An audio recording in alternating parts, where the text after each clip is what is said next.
we made about getting to about 100K. What was the process of that launch? I was obsessed with Mr. Beast. He always started his videos like, I am sitting on $5 million in cash. We've run multiple six-figure launches. I uploaded it to Claude AI, and then I made like a Josh GPT.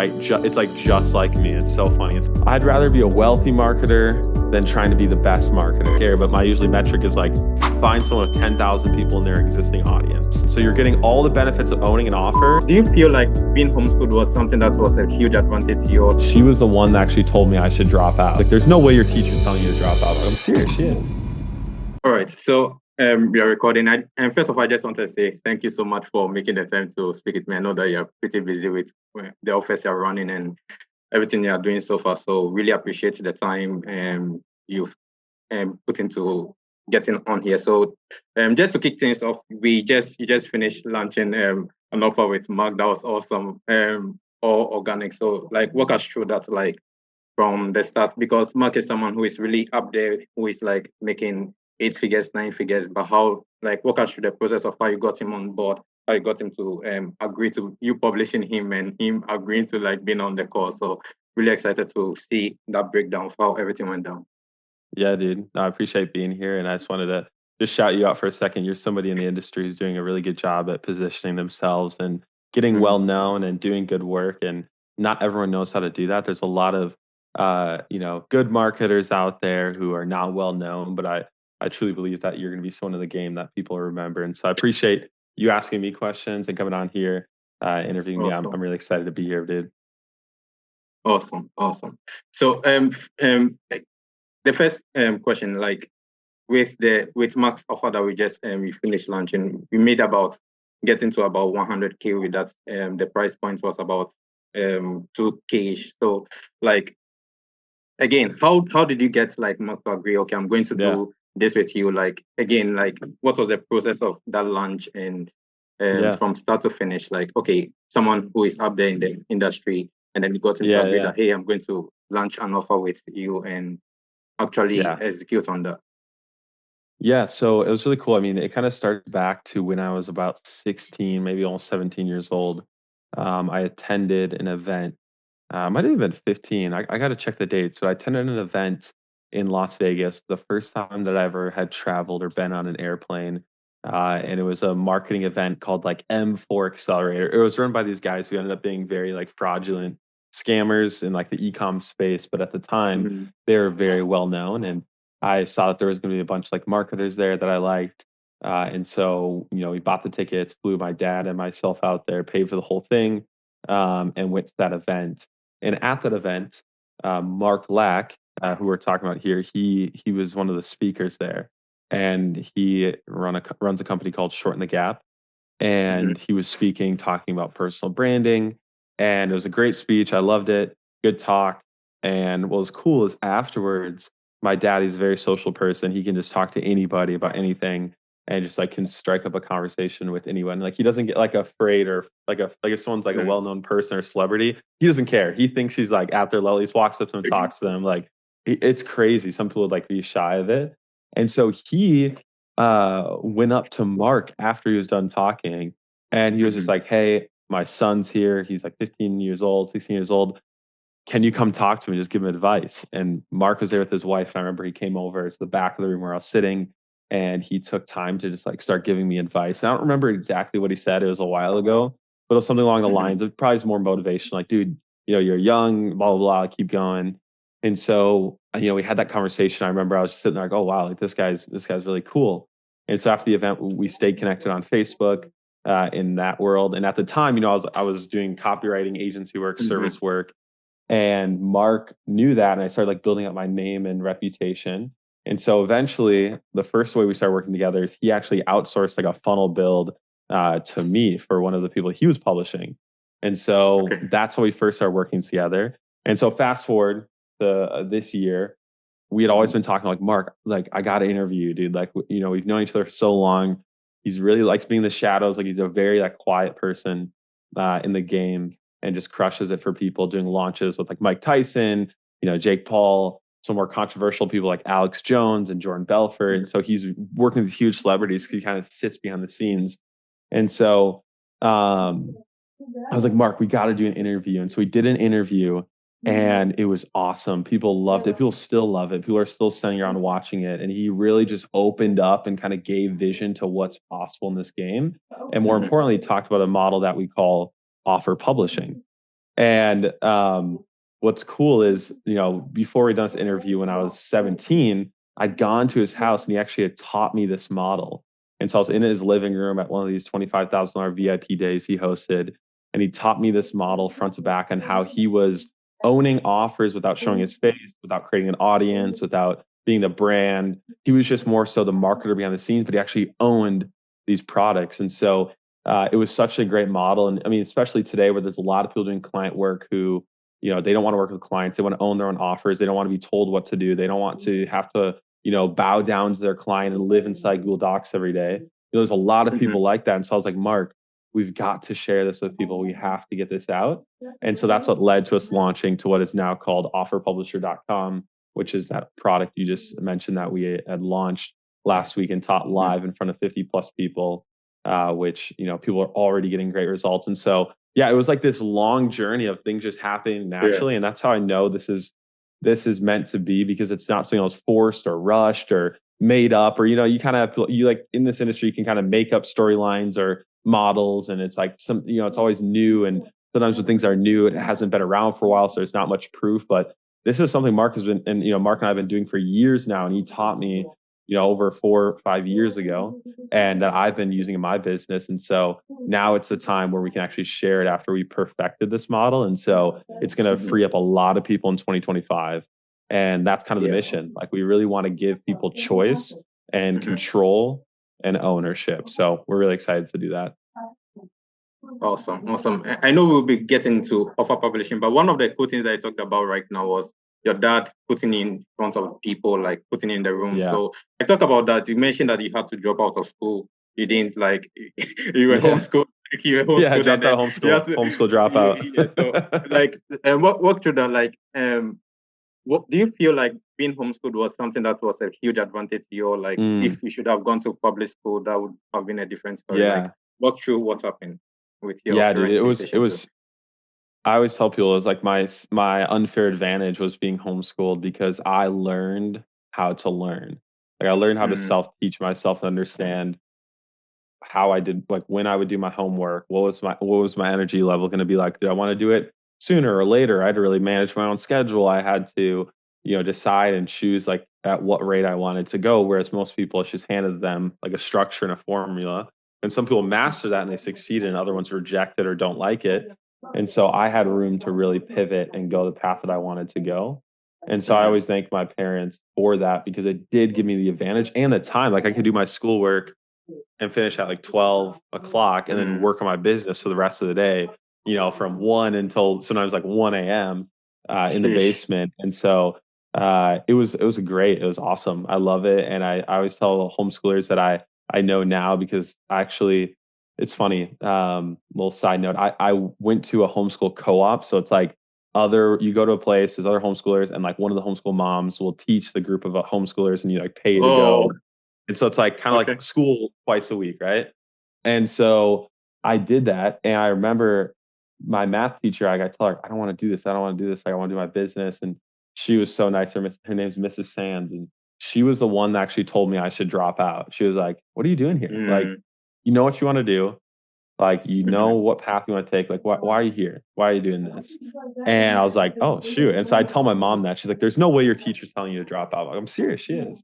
And so what's mhm, interesting is I ended up dropping out, stopped doing my school junior year through senior year, but a couple years after that, I actually went back, and they actually had me come back and teach a business class. So I went back and ended up wow. becoming a teacher at the Yeah. place that I dropped out of, and, it was great. One of our students, he owns a brand, Christian shoe brand now that, I taught in class, and obviously he was very self-taught and learned other things. I don't take full credit for what he's doing, but he's Nice, now doing nice. multiple seven figures as a homeschooler. And so it's cool to see like being homeschooled is an unfair advantage because you have so much Mhm. time. And I always just thank, my parents for letting me do that. And so yeah, it was great. I loved it. Yeah, yeah. I saw that video you posted up. You were in front of the class and teaching about something. You were Yeah, talking about sales, yeah, like seven figure yeah, sales. So yeah, when you mentioned that, that was like amazing. So why did yeah. you start like posting the videos that you start like yeah being homeschooled Mm, obviously, but then you were sharing like videos about mm, what you were doing daily. So like who yeah, motivated you to do that? Like what was the motivation to dude. share your journey? Yeah, I don't know. I mean, these days you have like these. I don't know. Like there's some people like with what you're doing, what I respect about you is you're actually implementing and you're sharing it, which is awesome. And then there's some Mm-hmm. people where like the dopamine hits they're getting or like why they're actually doing it is just for the sake of sharing. And there's like this Mm-hmm. whole like mantra that's been put out by, influencers like Tate or Iman, like document your journey and like they're glorifying that. But like people are documenting their journey, but they're not really doing anything. And so back then I wasn't just doing it because like some gurus said to. I was really Okay. documenting my journey because I was trying to build my personal brand. I knew that, I was younger. I needed to build trust and authority. Starting my business at 14 years old, I didn't have much going for me. So I was like, I just got to start building up some sort of rapport. And so you can Mm-hmm. actually go on my Facebook and scroll all the way down and see like when I first started working with e-commerce stores as an agency, and then I was working with local businesses, and then you can see when I launched my first info offer and like the whole journey. I like use my Facebook wall to do it, and so I just did it because I wanted to build trust and authority, so that I can level up, get deals, and things like that. So it was just out of like for just pure marketing and branding, and to this day, I pretty much post on Facebook every day, and I love it. And we've Yeah. run multiple six-figure launches for on Facebook, not like my brand, like for the people I publish, and I Mm-hmm. feel like I like understand the platform so well. And it's funny, Mm-hmm. people always laugh at me, like my friends or students, like, "Why are you on Facebook?" I'm like, it's hard to like. I don't have any other social media, but I have Facebook, Yeah. and so I love Yeah. it. It's just a great place. Awesome. And one thing that you've been doing though that I realized is when you make a post, you start with like an emoji. So is that something you learned like during the Yeah, process or like yeah. I it's something started that doing you that. So I remember I was obsessed with Mr. Beast, and mm, I studied his content and watched his videos and how he did his openings. And it was back in May 2021 when I started doing the emoji thing. But he always started his videos like, I'm standing on $5 million and blah blah blah, or like I just bought this boat and we're gonna freaking blow it, whatever. It was like some crazy thing. It was always like I did this as a this, really clear on what's mm, going on and what's gonna happen. And so I was mhm, like, I'm gonna write my post like Mr. Beast does to hook people in. And so with my posts, I always like started doing that where it's like I did da da da da, or I'd like highlight the main outcome I'm trying to share, like in that hook, or like to mhm, bait people in and to like keep reading. mhm, And so yeah, it kind of turned into like my own like kind of style of writing. The emoji thing was just like kind of to set the tone for like the post. Like, is it shocked? Is it sad? Is it questionable? It kind of like sets the energy for what it's going to be. yeah. And then I would start to use that. So no matter what it is, now I don't do so much of like the I did da da da da, but I still do emoji, sentence, dot dot dot dot. And you'll see me do things like here's why or here's how, and like an emoji down. So when people click see more. So yeah, just after posting on Facebook for so long, I've just kind of dialed in what works and not. And then I actually this is a little hack you guys can do if you post on Facebook or anywhere else. I downloaded all my posts lifetime on Facebook.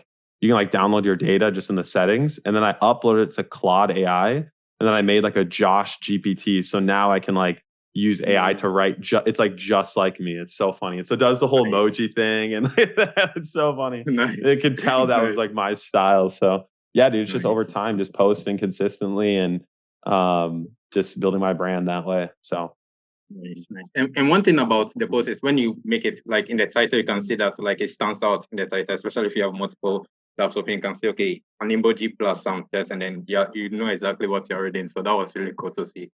So yeah, exactly. another question that came in mind was like you're 14, you're trying to reach other people online, you're trying to sell yourself.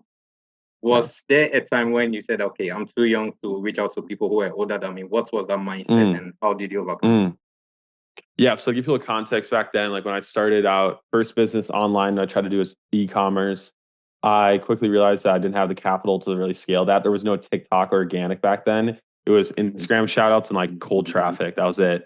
So I tried to do some shout outs. I tried to pay my way that way, but I just didn't have any money to really scale it. So then I was like, learn about Ty Lopez and Iman Godzi, and they're talking about being a service provider.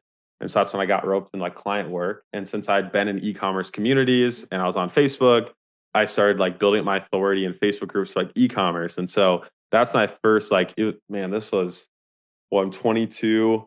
I was 14 back then. So almost 8 years ago when I started doing this, 7 or 8 years ago. And I'd be in Facebook groups, like connecting with people, building my brand, posting. And I would get like e-commerce clients and I would just like design their websites, write their copy, whatever. Then I went to local business. And so back then in SMMA, the main way that I was being taught to get clients was cold calling. Like that was like Mm, the main thing. That's like the only way we were taught is a cold call. But I was 14 and I didn't have I didn't have a phone. First of all, I had a Kindle and like a Chromebook. My parents didn't give me a phone until I was older. And I was like, well, I want to make this work. And so I was like, either I drive like door to door to businesses when I'm 16 and have a phone or whatever, or I just figure out a way now. And so I started doing cold messaging on Facebook. And so I was one of the first people to actually start pioneering cold messaging on Facebook specifically. And actually nice. launched a course called Cold Messaging Kings, which is still being Hmm. resold online by other people in third world like, or other countries. It's still up for sale. You guys can look it up, or the Sales Kings plus Cold Messaging Kings. It'll pop up, and so it's still out there. And a lot of the agency, coaches I would teach in their programs. If you go to my YouTube channel, you'll see that we've interviewed Iman Godzi, Jordan Platten, Joel Kaplan, Jeff Miller, all these people. It's like the reason that happened, I knew them because I was in their communities, in their coaching programs, teaching cold messaging. So a lot Hmm. of those principles stemmed from Cold Messaging Kings. And so I just like was like, I'm just gonna start doing messaging this way. No one knows how old I am. Like even now, people don't know that I'm 22. Like not many people, I don't post much about me being 22. I start to a Hmm. little bit more like now my bio, I like started telling people my age because people are curious.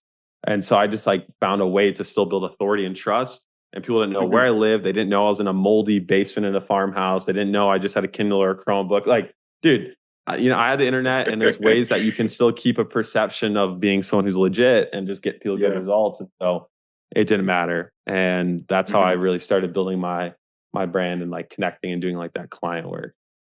Hmm. Hmm. And one thing that I noticed was when I was going through like the testimonials, like the past testimonials from like the code messaging kings, I noticed that the people who are giving testimonials were in your age range, like young entrepreneurs, young agency owners who were also trying to do that. So it seems like you were attracting a lot of those guys when you started out. Yeah, yeah. There's definitely. I mean, back then, that's like the age. Like you see, I mean, you think about men, we get to an age where about 14, 15, we start thinking like, who are we? Who are we supposed to become? We're always thinking about how we can make our fathers proud or, what's our identity? Like that's just the age where I say like we become conscious in a way. Hmm. And so at that age, it's like, especially as men, it's like a lot of our worth or we think our worth is defined by how much we make, which obviously I don't believe is true. I think our worth is defined by our creator and God and who he says about us. But sadly in the world, that's the perception that's put on us. And so you have a lot of these guys who were like me at 14, 15, 16, thinking I need to make money or I need to figure out how I'm going to make my mark in this world. And then you have these gurus, going around, flexing, showing off and, doing that whole game, which is, fine if they want to do that, whatever. But it sadly puts a lot of people in a worthless state where they feel like they have to make something of themselves right away. So Hmm. no matter what, we go through these cycles where it's like the next wave of 14, 15, 16, 17-year-olds coming in. And I was a part of like the first wave. Then when I 14, once I turned 18, the next wave came in. And now we're going through the third wave that I've been a part of where it's like Tate brought in all these people and Iman. It's like, it's this cycle, these new people come, these young people, and only a Hmm. few last and stick it out. So yeah, it's just interesting, like the cycles in this game.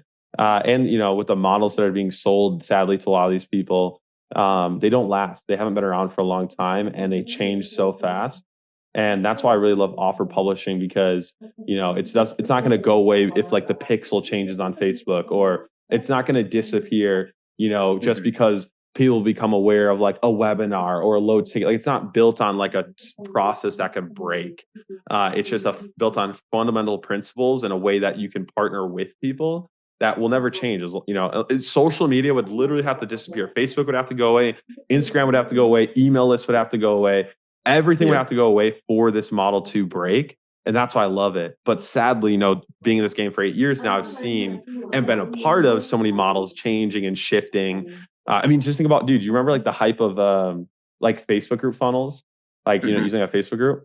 Like I did that. I grew a group from 0 to 5,200 organically using only, organic traffic. Yeah. I made over $500,000 from that Facebook group. I mastered it. I taught people how I did my organic group. I grew other groups organically. We had an offer called the organicgroupmethod.com, which we no longer push anymore because the process changes so much. And Facebook's like, we don't really care about groups as much anymore. And they're like, this didn't really work. And so then they stopped showing it up. Like even on the mobile app, it's funny. Like they used to have like the group tab would appear like right on the main thing. It was like a main feature. They would run Super Bowl ads talking about Facebook groups. Like Facebook thought that was like their thing. And as soon as like Meta came around or whatever, they were like, goodbye groups. And then engagement tanked. It's just not as good anymore. And so, I've been a part of models and processes and used them where they work really great for a little bit and then they disappear. But, when I look at what Mark's taught me from, a young age with publishing, even for him, he's been doing it for so long and it's never changed at all. And so that's why I love it so much.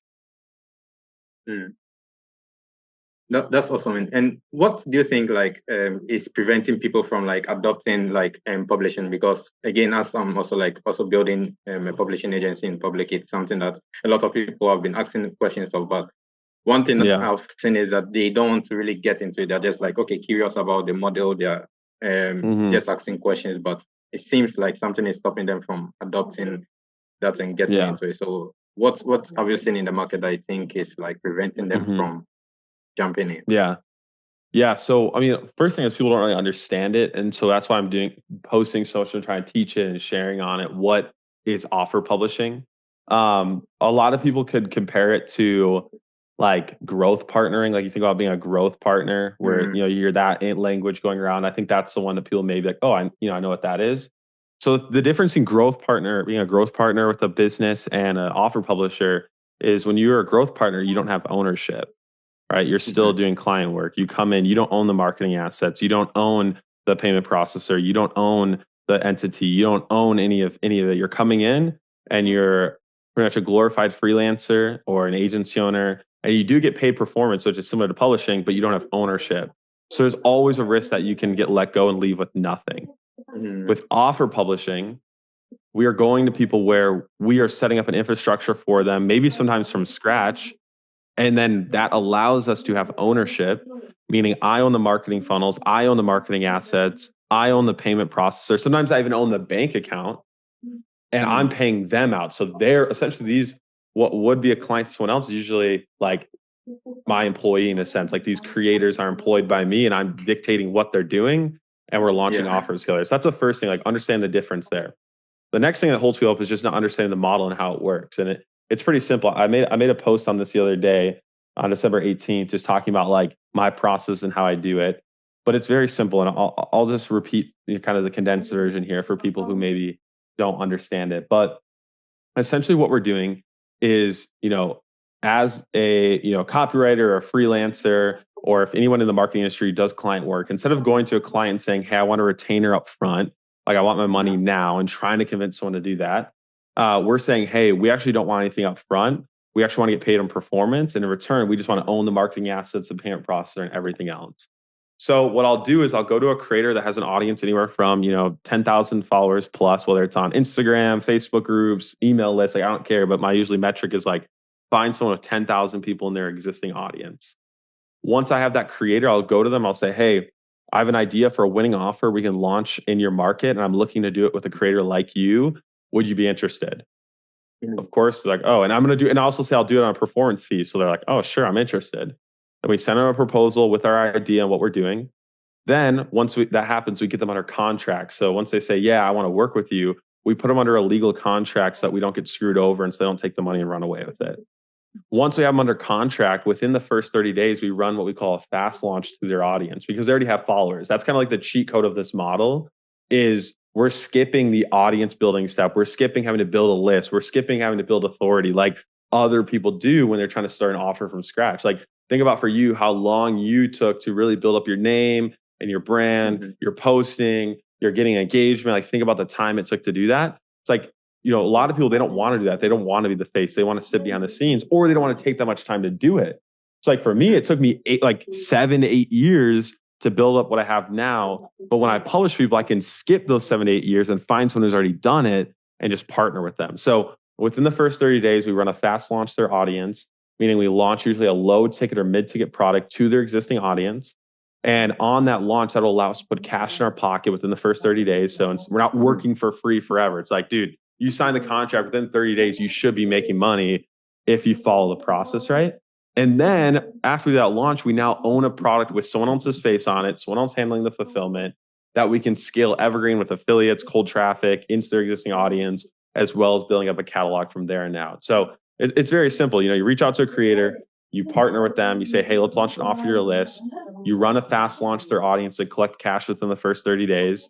And then you take that offer and you scale it evergreen. So you're getting all the benefits of owning an offer without all the downside of having to be the face, having to show up doing it on social media, having to build an audience, having to do all that stuff, which you can do if you're okay with taking that much time, or if you're okay with dealing with being the face, dealing with scrutiny, dealing with refund, like all that stuff. Like, sure, if you want to be a guru or be an expert or be the face, great, do that. Like, I've done that, but trust me, it's so much better when you can make the same amount of money, sometimes more, with less work, just being behind the scenes, because I don't have to show off. I don't have to, you don't see me posting about like where I live, what I'm doing. No one knows what car I drive. No one knows how much money I make. Like, I don't have to do any of that online right now to get money or I don't have to do any. Look at my Facebook. Like, people don't know. They don't know. Like, you can kind of see like, okay, where am I? I don't know. You don't know anything. And it doesn't matter because I'm using other people who are okay with being the face and are okay with showing their life. And I'm just partnering with them and I'm getting a 50-50 split on anything we generate.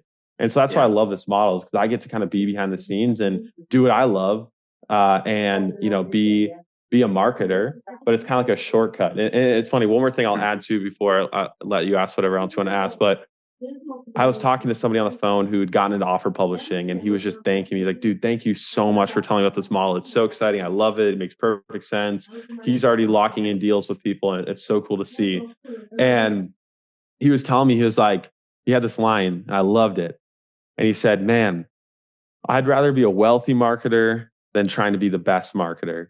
And I see so many marketers who get put into this mindset by other people that they're not a good enough marketer because they, don't know how to run and make money just with cold traffic, or they don't know how to take something from zero, or you're just using warm traffic or affiliates, that doesn't count, or you only did well because the pixel was working well and now you're not a good marketer. Like, there's all this hate against these people who maybe aren't considered like legendary copywriters or marketers or good at marketing, right? It's like this messaging that's meant to put these people in a spot where they're like, oh, I need to learn more marketing, and they go in that world. But I love what he says. Like, I'd rather be a wealthy marketer than just a good one. And I know so many good marketers, like really good copywriters that are way better at me than marketing, that have always been better at me than marketing in terms of good copy, good funnels, all of that, but have never, filled offers as full as I have, or owned offers, or, gotten to the level that I've built a publishing company to, or like Mark. And so there's a lot of really good people out there good at marketing, but don't make as much money. That's fine. Some of them love being in that place, and that's not to knock them or anything. But it's sad because I know a lot of those marketers do want to make more money. And they think, I just need to be a better marketer. I need to get better at cold traffic. I need to get better at building things from zero. I need to do my own thing. And they try to go that path. But I'm like, dude, if there's a shortcut available, why not take it? Like, why not partner with someone who has an audience that knows, likes, and trusts them? Why not go to someone who's already done all the heavy lifting of all the convincing and trust building? And then you get to do all the fun stuff of doing a launch or putting the products together with your marketing skills and make the money in a shorter amount of time, potentially, compared to doing cold traffic. Like, sure, you're going to warm audience. And maybe if you tell another marketer that who's stuck up and is like, oh, it's warm traffic, doesn't count. Like, okay, so what? Like, it's making us money and it's serving people and giving them an offer that they want. Like, if that's working, I'm going to take that all day long.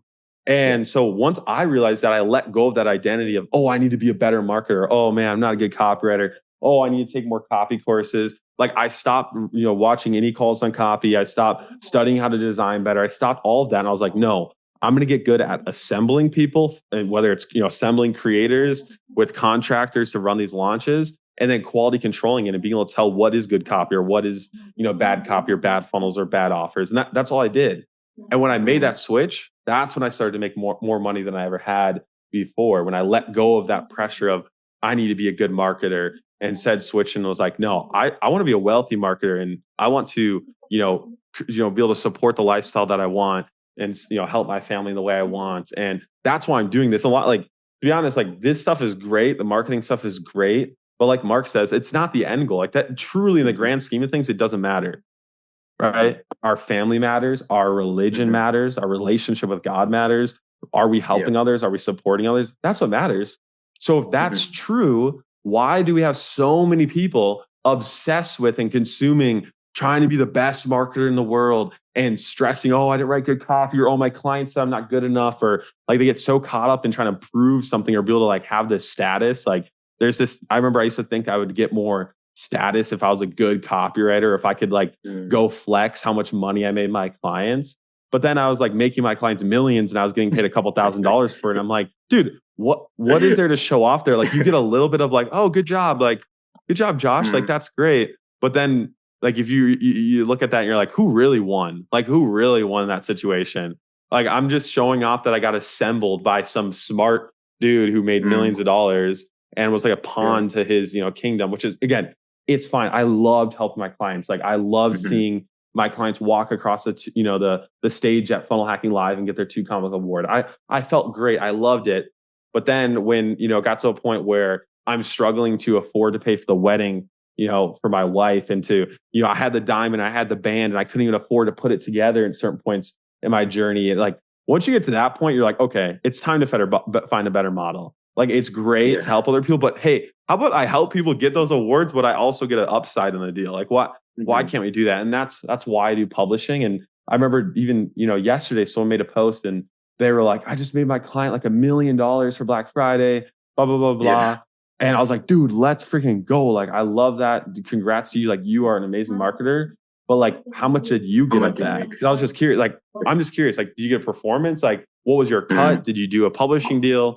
And they didn't. It must have been just a retainer, which is fine. There's, again, there's no shame that I've been in places where, dude, I need the money up front, or I've had to take a retainer deal I didn't really want to cover the bills. Like, dude, I've been there. Like, I'm not sitting here acting like I haven't been in that spot. But if you have those skills and you have any room or even just 30 days to put in the work to get a bigger upside later on, like, delay that gratification of getting that money up front just for 30 days. Just try it. Just try it with one client, because there's a potential of the upside being way more than any retainer you could have convinced them on. And so, yeah, I just think I'd rather be a wealthy marketer than, a good one. And in the process, yes, I will get good at being a good marketer. I will learn. I'm always learning. I'm always, consuming and asking questions. And, but, I sometimes think you don't have to go as deep, or you don't have to put so much pressure on it. Like, it's pretty simple. It's like, people have a problem. They want a solution. Present the solution to them. And if it's not converting, you probably presented a solution that's not that good, or it's too hard for them. Like, I don't know. Why are we making this more complicated? I don't get it. So that's why I like publishing. The audience already knows, likes, and trusts them. Dude, I mean, you don't have to be the best marketer in the world, or even a good marketer to sell a product to a warm audience. You don't. That's why we see so many people. Like, if you have clients and you're like, how are they making millions of dollars? Like, I work with people like this dude who's got a basic funnel and he's working in like the data space, helping people get in a data career. I'm like, how is this person making this much money? Like, there's nothing fancy. It's like a basic like VSL funnel, like old stuff. I'm like, what? But it's because he's built up authority and trust with his audience and rapport. So it doesn't take being a good marketer. And so with publishing, that's what we're doing. We're going to those people who've already done the legwork. And I'm just saying, hey, let's just do that. And so that's why people are always like, I have my friends who sometimes make fun of my VSLs or my copy, and they're like, oh, blah, blah, blah, I wouldn't have said this. But I'm like, do you see how much money it's making though? Like, what's the measurement? Like, isn't that what we're looking for? And we laugh it off, and I always love a little bit of banter, so I don't take it personally, but it's just funny because I used to be so like beat myself up so much. Like, I'm not a good copywriter. Oh my gosh, my client's saying this and that. And it's like, dude, I just realized that was an identity someone else was putting on me that I never wanted in the first place. I'd rather be a wealthy marketer than just a good one or the best in the world.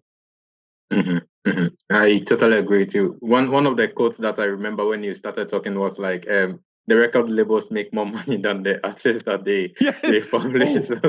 That's good. I got to post that again. That's so true. Like, the record labels obviously, I mean, there's some like they put people in terrible contracts and it's sure but it's like I mean the creator signing it and they are getting a ton of help there.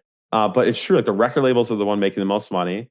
And so you also think about like we see people in our space like Alex Ramosi, who he calls like a private equity. But when it originally started out, he's coming into deals as a strategic advisor, getting a percentage, scaling it up, and having more ownership. And we actually have someone who's now an offer publisher in our program who sold one of his companies to Hermosi. And so we were talking about that, how Hermosi is in the business of publishing in a way. And that's kind of like the next step. Like for me, the next step of publishing is private equity. It's like going and acquiring companies and doing what we do now. So publishing is like the entry drug, the gateway drug to private equity or a holding co. And it's a very similar model there. And so, yeah, it's like the people who are in the game, like, bro, Alex Hermosi's not making all his money from a recurring school group. He's not. He's making his money from people he's publishing and having in his private equity. Yeah. Like that's where he's making his money. It's not from his books he's selling. It's not from his workshops. Like he's smart. Like he's building up status so that he can get attention and get more deals on his private equity. That's where he's making the money. And so that's ever since I was young, I always looked at like, okay, how are these people actually making their money? What business are they really in? And then getting into that. And then, talking to Mark and seeing that how he's made his money, publishing like 8 figures, from publishing. He's rolled that now into investments that are more passive. So he's just chilling. And so for me, that's what I look at. And so, yeah, the record labels are the ones who make more money than the artists. And they're involved in every part of the deal. And so that's what I want to be. That's what I'm trying to be in this game. I want to be the record label. Nice. And for like, let's say someone who is just like getting into the game, will you advise them to start with publishing or have them like start from like the ground up? Because you mentioned something about like who exactly, when you say get into the game, like what experience they have or not?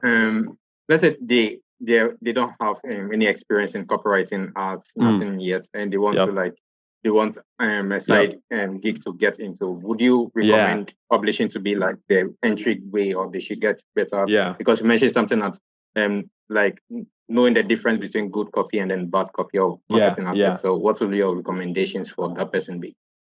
Yeah. So in publishing, like your main skill sets you have is like assembly and then quality control, right? But the nice thing about quality control is even if you don't know the standard of good quality, somebody else does. And so with publishing, there's 2 paths we teach. There's the operator, which would be like someone who wants to be writing the copy and is in the trenches and kind of building up the funnels like I did. Usually that's someone who's transitioning from being a freelancer, a copywriter, funnel designer, and moving over, right? And then we have the broker path.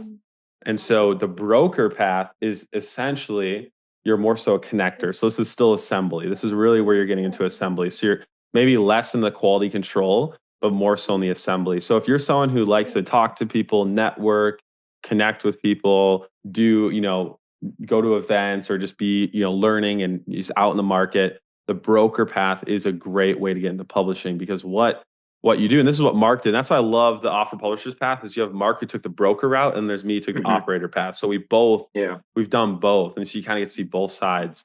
But what Mark does and what he did to get into publishing is he would go and he would find a creator and he would say to them, hey, like, we want to launch an offer to your audience. Are you down? Like, yep. They get them under contract. And he'd say, okay. Then he would go to one of his many agency partners, which you can find. There's so many agencies out there these days who do full service and good work. We have plenty in our program right now who love taking on any deal. And so Mark would come in and he would say, hey, I've got this creator. They're under contract. We're doing a 50-50 profit split with them. So anything we generate, profit-wise, we split. And the nice thing about launching an organic audience for most of the sales is there's not much expense other than $97 a month for ClickFunnels and maybe you're playing for video hosting on Wistia. So maybe like when I publish Mark, our expenses are like $300 a month. And so it's like, okay, $300 a month. Okay, deduct that from what we made. Then we split that 50-50, right? You can see how it's like a lot of profit. So anyways, Mark will broker deals, say, hey, agency, I'm getting 50% of the profit. I'll give you half or sometimes maybe more. Like maybe you're going to give them more if you're 50%. And you say the agents like, you guys are going to handle all the marketing, all of that stuff. And the nice thing is the reason why these agencies will take this deal is because they're like a lot of people who are watching this right now where they're trying to get out of retainer work and they want to own equity or percentage in offers. They want performance deals, especially the good agencies. So this is why it's easy to get people who do good work. The agencies who aren't as good at their, like, who aren't good agencies, meaning they aren't good at delivering good work, they won't take a performance deal because they don't believe themselves. They're not someone who's good to work with. So don't work with them, right? It's like an easy vetting process. Like, how am I going to find this person? What agency would take no money up front? It's like, well, the good ones who are going to crush it for your creator. So partner with those people. And so Mark would broker those deals where he would just be the middleman. He would kind of just be in the calls, maybe give some ideas. But a lot of times there's brokers who will just hand it off the agencies and they'll just move on, and forever they will always get that cut. And maybe they'll oversee the finances, making sure they get paid, whatever it is. They're usually just that middleman. And so obviously I'm not saying anybody and everyone in the world, no matter what, can get into publishing. But if you are someone who's okay with connecting with creators, reaching out to them, communicating, networking, making those deals and partnering with agencies, there is a path where you don't have to be a good copywriter or a good funnel builder or, anything to do with marketing. You just have to be good at assembly, which is a simple skill to learn. Yeah. Yeah, absolutely. And one thing that I really love when I was preparing for this was like the when you mentioned about like the code messaging king. So it all like ties back to everything, like how to reach out to people and then get them to agree to you publishing them. So you mentioned about you having like some 4 pillars about what goes into like code DMs. Can you like go through some of that to the audience who will be listening? Okay, what goes into a good message on DMs to people to respond to that and having them to either book a call with you, etc. Yeah. So, I mean, these days it's just being direct as possible. Just with how jaded it's gotten and how easy it's gotten to send outreach. It's obviously changed. Like back in the day, cold messaging kings, it was like a 4-pillar process where it's like connect, converse, and then you would like ask questions, and then you would close them. Like it was this whole long, you get their attention forever. These days, it's like you have to get them the first message, like yes or no, right? It's just direct response, yes or no. So when it comes to publishing, it's really easy to do outreach. I always tell people in the program, like outreach should not be the hardest step. Like this is not a business built on outreach. You think about copywriting, agencies, client work, freelancing. Your business is, made on your outreach. The second you stop it, you stop making money. Like your clients will churn, you lose clients, and you're back to outreach. And so you always have to be doing outreach. But with publishing, we're just looking for one good deal, usually per quarter, if even. Some people do one deal for the whole year, and that's it. And so it doesn't take much outreach to do. Like we have people sending 40 outreach messages, whether it's email, DM, whatever, securing one deal, and then that's all they need, and they're not doing any more outreach.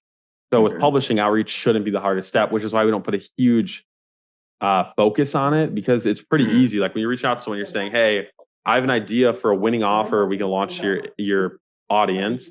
I will architect everything out for you and only get paid on performance.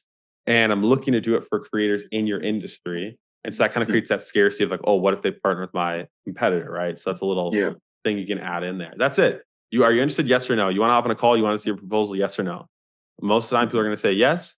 People maybe will say no if they don't see it or they don't understand, or maybe they just don't believe in doing digital offers to their audience. All right, great. There's 50 million creators out there, over 2 million creators with 1 million followers, and even more with 100,000. And with my model, I think you should start with someone who has, around 10,000 and work your way up to that million.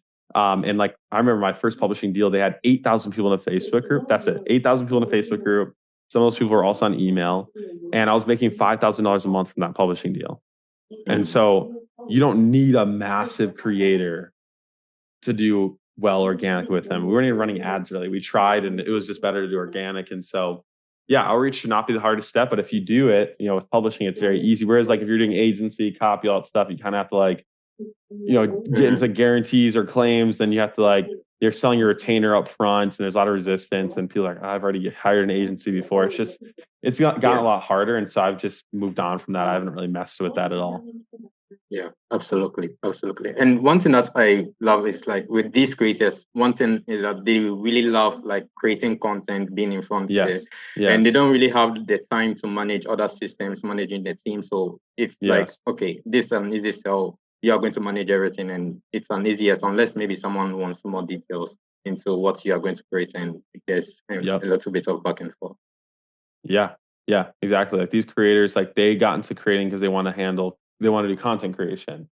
They didn't get into the game to do commerce. Otherwise they would have gotten to be a marketer or, operations and that stuff. So it's a great deal for them because they get to just keep creating and you handle commerce, which us marketers, we like doing. So it's Yeah. like, we already like doing it. It's like a perfect deal. It's like a perfect split. So that's what makes it like a fair deal to them. Yeah.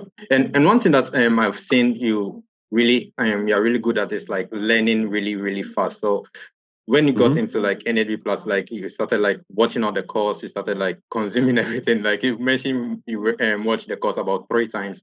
And when I was listening to your interview with Joel, you mentioned something about a client reached out to you about creating a mini funnel, like a mini webinar. You didn't know anything about it, and you started like going out there, and Yeah. you just said, okay, I'm going to figure this out. So Yeah, how bro. does Still as someone you. get to that stage of saying, okay, I don't know what this is Yeah. yet, but I'm going to learn it, and I'm going to learn it really fast? What goes into your Yeah. mind when So, that happens? it comes down to something I think Alan taught me this or said it once on a call, but it's like focus on understanding versus application, which like understanding first then apply, which being in Nothing Held Back, which is, if you guys don't know, a group with marketers where you can level up in your marketing. Um, there's like 4 hour long calls, super deep theories. Like you kind of have to, like, you can't even think about application. It's just all like understanding, and then when you go out to the market, you can apply it. And Mm-hmm. so it can be really overwhelming for people who don't know this. And so I learned from a young age, obviously being homeschooled, I learned how to teach myself, so I learned how to learn. That's the first thing. Mm-hmm. The second thing is I learned to just focus on understanding a model and then going to apply it. So when I was learning, like for example, the story talking about, like, clients were like, hey, can you do a mini webinar funnel? And I was like, I don't understand what a mini webinar funnel is. Like, what makes this different? I just went out and tried to understand a mini webinar funnel. Just like, okay, what is the goal of it? How does it work? What are some examples? What is really happening here? What are the funnel steps? Like, how does the copy usually flow? Blah, blah, blah. I just understood it. Then when I felt like I had a grasp on it and I understood it, then I went and applied it. And I didn't just sit around and stress about it. I started building something, then I'd have people review it, or I just launch it. And I just went from there. So I think my encouragement to people who want to learn fast is just focus on understanding things first, then worry about application. So many people come in, like we even have people, come to our program and they are trying to think of application of steps that come way later. They're like, how do I build an offer for my client and do the launch? It's like, dude, you don't have a creator partner yet. Why are we worried about Mm-hmm. this? Mm-hmm. And that in a program, we have all my launch templates and all the SOPs. So it's like, when you need it, it'll be there. Mm-hmm. And so I'm like, just focus on the application of the step that you're at. And so I think a lot of people, they think too far ahead. They think too Mm-hmm. far ahead. And for me, I've just been like, no, I'm just going to go as far as I can see, figure that out. Next problems will come. I'll figure that out. It's like, you just go along with it and build as you go. And so even if you're afraid, it's like, well, Josh, I'm not in a program where I know the launch templates are there, whatever information you're looking for. Well, just tell yourself, it's like, you could probably go source it or find that information. Like, bro, you can go in Mm-hmm. AI and just like type in stuff, ask a question these days, and you'll tell. I remember I was like trying to learn how to run Facebook ads, and I didn't have access to like this one guy's process or a course, like the full thing. I understood the basics of the ad buying method. And I just went in ChatGPT. I'm like, hey, do you know the blah, blah, blah Facebook ad method? And it's like, yeah, it's created by blah, blah, blah, blah. And I was like, okay, walk me through how to set it up. And I just asked the questions and it just taught me it for free. So I'm like, dude, there's no real excuse where you can be like, oh, but I don't have the information, so I need to worry about it now. It's like, no, worry about it later. And at the your fingertips of AI, you'll find the answer. So why Mm-hmm. are you stressing about something you don't even need to worry about? Yeah, I think obviously the limiting belief, it's a skill that you learn to master over time and to get over. But like, just have hope. Like, I'm starting at 14. I didn't know everything. At taxes, I remember after my first 6 for a year, I didn't know how taxes worked. I didn't know that you only pay on like your profit or what write-offs were, whatever. I didn't know any of that. And all of a sudden I get some letter in the mail like, oh, you owe this much. And I'm like, what do I do? And it's like, okay, well, ask my clients who has an agency, or ask like as a friend or a client, what do you do for taxes? He's like, oh, I have this accountant. And I'm like, could you put me in touch with them? Yes. Okay, great. Put me in touch with them. Accountant came in, figured everything out, paid him because I was making money. I wasn't stressed doing nothing. So I had money to solve the problem and it was fine. Or I'm like, yo, Mark, we have a launch that's made, more money than my Stripe has ever processed before. And they're trying to hold our money. What do we do? And he's like, oh, use this payment processor instead. Blah, blah. Like you can source the answers. You can ask people and just DM them and who's already solved that problem. So I really don't, I'm never afraid, like, how am I going to do this? Or I'm not thinking about how am I going to invest my money I'm making now in the future to like build generational wealth. It's like, dude, someone else has already done it. So I think I'll be fine. I think I'll be able to figure it out. And so I think if more people can embody that kind of approach, the faster they'll move, the better results they'll get. The more experience they get, the more confidence they get, the easier it'll be to do everything else. Yeah. And where does God fit into like this equation where you Oh, have the everything, bro. I mean, mindset of that's the secret. Like, if you really want my secret weapon, like, you wake up and you know at the end of this life, I'm going to go to heaven. None of this matters. And the real reason we're created is to share the good news, be there for others, minister to others, help them. Like, dude, you zoom out, look at that. I don't care if my funnel's not, my upsell's not at 20%.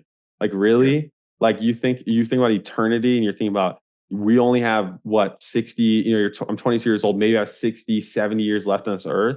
Like, do you really think I'm going to get all concerned if I'm not a good copywriter, or if I didn't make enough money this month, or maybe I made less money than I did the month before? It's like, no, if you really want the secret mindset hack, it's like, read the Bible and understand why you're created, why you're really here. Like, once I heard the good news of what's in store for me after I leave this earth, and that there's a God who's forgiven me of everything I've done, and there's a God who wants to give me eternal life where there'll be none of this pain or worry or fear again, and that my mission on this earth is to share that with other people, and to pray for those who are sick, and to support those that are down. It's like, dude, that's what it's about. Like, this is, I always tell people, like, the business stuff is my side mission. Like, it's a way I can steward the gifts God's given me to maybe, support others, or just to, just practice good stewardship. And the Bible talks a lot about that. And, how you should work hard, and you should wake up and toil, and you should, work and be a strong worker and honor your employers and whatever it is. Like, there's so many verses on it, but at the end of the day, it's like, we got to keep the main thing, which is, we only have so much time on this earth. What's happening after that? I believe that one day, I will go to heaven. I believe anyone can if they accept Jesus into their life. And so I always ask you, how do you stay so calm? How are you able to do this so young? How, it's like, dude, that's really it. That's what keeps me going. Because let's say I lose everything. Let's say it all goes away, which it can. Like, whenever people compliment me, like, Josh, you're so cool what you've built, I always tell them, like, hey, like, the truth is, it could all go away tomorrow. I could wake up tomorrow, it could be gone. Who knows? Who knows? Wait, what if I went bankrupt? What if, something in my family comes up and I'm not able to work, or I can't, talk? You never know, dude. Like, what if that happened? It's like, well, at the end of the day, if I truly believe and I truly focus on it, I will be okay, because I know that this too shall pass, and one day I will end up in a better place. So I always just encourage, like, people who maybe aren't Christians, maybe don't follow any faith. It's like, dude, you're so willing to read any other self-help book and do breath work stuff and dance around and just do these weird things. It's like, you're willing to read all these other books and pull out some money and all this stuff, when there's a free book that you can check out online called the Bible that could give you answers as well. It's like, why not just give it a shot? Like, why not just go to Ecclesiastes? You want the best book for entrepreneurs? Read Ecclesiastes, right? Read Proverbs. Like, just read that. Like, why not give that book a chance? Like, we're giving all these other self-help people a chance. Like, why aren't you giving the Bible a chance? And I promise you, if you do, you will walk away with information you won't find anywhere else, and clarity that will give you way more certainty and confidence in your business compared to any other book or breath work or yoga stretch or mindset trick that you could get anywhere else. And so that's really the secret. It's not really a secret, it's the good news that keeps me going. Amazing, man. Thanks for sharing that, because it's like something that I believe God gives us the platform to spread the good news. And one of the great things I see people do, like, I've seen people who are in the marketing space and they shy away from their faith in God, and you speaking about it publicly really is something amazing. Dude, we got it. I mean, if it's changed my life, like, anything that's good for you and has changed your life, like, you tell others about it. Like, you take a good course, a good program, you're always referring and talking about it, or a good product. So it's like, I would only be talking about this, if God did something good to me in my life, and I know He has, and so I'm going to talk about it, and I believe others will too. Awesome. And talking about, like, the scriptures, one thing that the Bible says is, like, we need to diversify our income and diversify our means. Like, apart from offers, what other sources are you investing in, and what advice do you have for someone who I think these are good steps. It's like, if you're running a business, entrepreneur, the first thing is, like, an emergency fund. So one thing is, like, stack up cash, like, make money. So my whole thing is, like, make enough money to cover the bills and, like, get by, live below your means. Like, get to the point where okay, I'm working hard enough for the point where things are covered. Like, you're not have to worry. Next thing is once you have that covered, everything over that should be going to an emergency fund until you have, I think 6 months, I think 3 to 6 is fine, of that minimum, like whatever you're living off there, do the math, 6 times that, that's what you need in a bank account. Sure, put in high yield savings if you want. I don't know. I just put it in a savings account when I first started and it was that. And so I made it my goal to aggressively save until I had 3 to 6 months. And so now, I have 6 months where I'm like, if I made no money for 6 months, I would be fine. And so you want to have that because that's so nice. That's so freeing. You're able to take time. You're not rushing into decisions. You're not taking on projects and creative partners that are bad. You're not, desperately taking stuff on. You're like, I've got time. And so do that. Yeah. Now, the next thing for me, since I have that, being married, obviously my wife has some student loans and some debt. So it's like pay off debt and then get a house. That's just like, when you obviously it'd be different maybe if you weren't married. But for me, being married young, wanting to have a family, the next big investment would be my house. And then once that's taken care of, that's when I'll go more aggressively into other investments. I know Mark Lack is big on Bitcoin. I've slowly started to invest in that. It's crazy. He's like, it was so funny. We got on my call the other day and he's just like, he was sharing how he just bought like a Lamborghini Urus after, delaying it for 8 years in his life. And then he's like, dude, my Bitcoin just went up again. I just made back all my money. That I could just pull it out that I just paid for the Urus. I'm like, holy crap. So obviously, I don't know. I'm not that educated into it, but eventually there'll be other passive things. I think the ultimate goal would be like diversifying my income just in the businesses that I own. So getting into private equity is kind of like where I see myself going long term. And then I don't know. That's as far as I can see. And I'll figure it out. Just like I said before, that's as far. We'll see. Someone will tell me what to do. Yeah, and one thing that you mentioned in our chat, like you mentioned, like next year you'll be really going big on YouTube. So what's should we expect on like looking forward on what would you be sharing on the channel, etc.? Like what should we look forward to? Yeah, dude, YouTube's big. I've always been a YouTube kid. I've always wanted to be a YouTuber. I love it. I spend a lot of my time on it, and so I didn't want to start doing YouTube until I knew I would stay consistent in posting, just like posting anything. Like I wasn't going to go get the fancy setup and the fancy gear, the mics, or whatever. Until I started like just a habit of posting. So I think it was like a year ago. I've done interviews on there, but like a year ago, I went live or took a video on like my iPad, ended up posting it, and I loved it. It was super fun and didn't get a ton of views, but it was fun. And I started building that habit over time to the point where I am confident I can stay consistent. Or I'm thinking about posting a video, just like Facebook. Like I did it for so many years. Where it's like every day I wake up, I'm always like, "What's something I can post?" And so now with YouTube, it's the same thing. And so next year I'm going to go crazy on YouTube, just like posting and just like uploading there. And I have an idea for like kind of how I want to stand out and what I want to do. A lot of what I'm already doing now, just like being real and raw in that way and sharing. And since, I have a lot of experience I can share fun, I hope to just kind of like share just real life examples. But I do think like YouTube is going to be big and you're going to see like a whole cycle of like personal branding, like a focus on that coming back around. Like it's taking its loop again. It was big before and it's coming back again. And I'm happy just because as a publisher now there's all these people are going to be building their personal brands, doing all the hard work, and I can just go to them and be like, hey, let's launch an offer to your list, right? Like I'm always like I was on a live stream at 12 a.m. last night. There's some dude who was live streaming on YouTube talking about how he's like a vacation rental management company. He just manages the houses, like the Airbnbs for people. He was saying he's making 75K a month. And I was like in the chat on the live stream, like, could everyone do this? Is this a model you can teach to others? Like, how fast do you do this? What's the longevity of this? I'm asking him, like vetting him to see, like, is this an offer we can publish? So I'm always just dude, my chiropractor, I'm like, what if we publish you? Like, dude, it's because it's like they already built the trust. They've already built the authority. Everywhere I look now, I'm always looking for that next creator, that next product, that next deal. Like, I'm always looking for it. So I don't care like the size, big or small. I'm always just checking because you never know. Like you never want to miss out. And so yeah, dude, I'm excited to be focused on YouTube and see what we can do. Yeah, and not to spoil anything from Iman Gazi, because right now he's running some ads. And when you mentioned personal branding, I know that's like an angle that he's going to be speaking on coming like dude, it's smart. He's smart, dude. He's like getting out of the agency world. He's gonna go into personal branding, work with higher end clients. I know I know some people. He's like selling like a license. It's called like 8-figure license. It's like licenses personal branding thing. Like it's so smart. Another thing too, he's like, I'm not selling you a course, and like he's saying, I don't sell courses anymore. because he disguises the course as like software now. So like with his course Yeah. comes software, but he puts that as a front end. And so this next offer, my bet, is smart marketing. And this is why you got to look past like, what are they doing? Like, how are they doing this? Mm, And I've known Iman for a while. I've interviewed him. I've watched his stuff and studied it. And it's funny. It's like this thing. It's like I'm not selling you a course at the end of this challenge. It's like, bro, you're gonna sell something. Like, you're not gonna do this thing for free. And so he yeah. says that, but at the end, he's gonna frame it being like license. He's like, I'm selling a license. It's not a course. Mm, You get to license my model, right?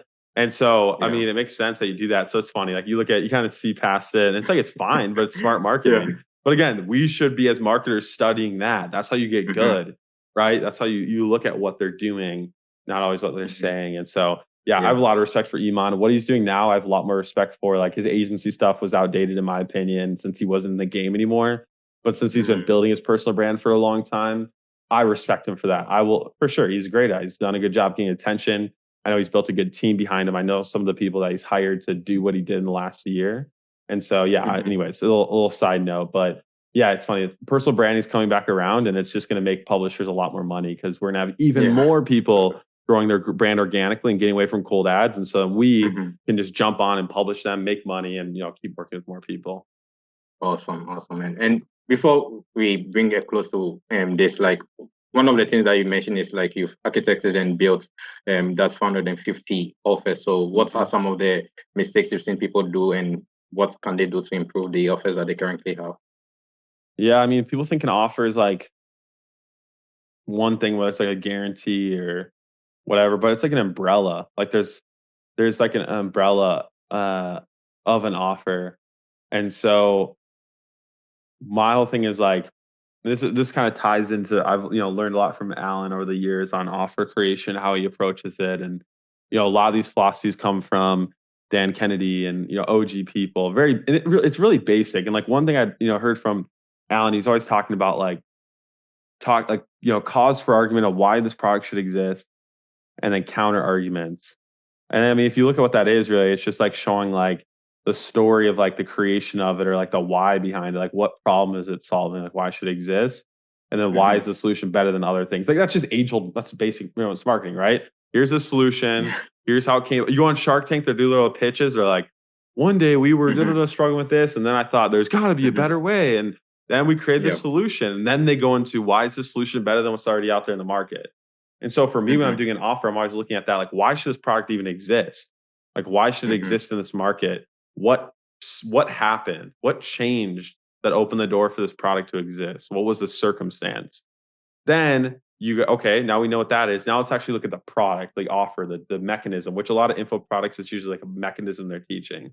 Why is that mechanism better than other mechanisms? And if you can't do those two things, the offer is going to fail. Like you have to be very clear on that, and your market has to agree with it. And the way that you figure out if they agree with it, obviously, is just launching it and seeing what they say, selling it organically, talking to people, going out to market. Are people saying things similar? Whatever. There's many ways you can do it, but a lot of it just comes down to knowing it for yourself and knowing your market for yourself.